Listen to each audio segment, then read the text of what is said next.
faults the interim report sent to the presidency by the Senate as not sufficient to throw out the candidacy of both men.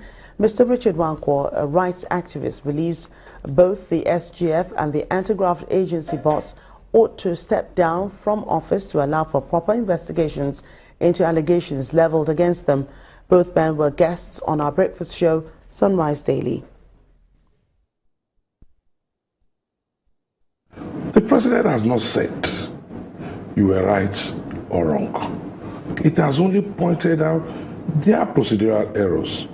One, a legislature takes resolutions to the executive. You do not send interim reports. Please mark my words.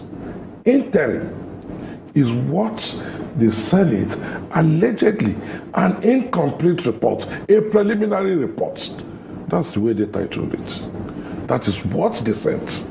Today I can hear them now, yesterday, saying they will consider it in their final report. So suppose the man had been sacked based on your interim reports, and your final report now proves that it's not even liable. The presidency also points out that based from the interim report and the votes of proceedings, it would appear to it that the SGF was not invited, or the company that allegedly used to compromise his office. Please note, I'm not exonerating or condemning the SGF. Your votes and proceedings and your interim report did not suggest that this man was given a fair hearing. The bulk of the arguments we have been seeing has been, the argument has been oscillating between the issue of fairness and fair hearing and all that. But it is quite exciting that, because we now believe that the president is also aware of the provisions of the Constitution in respect of so many things.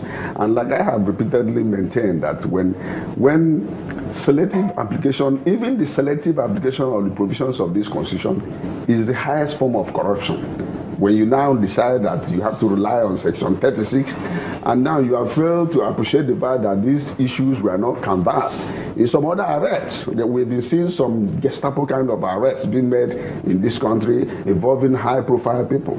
I don't know whether there was any extensive investigation before these arrests were made.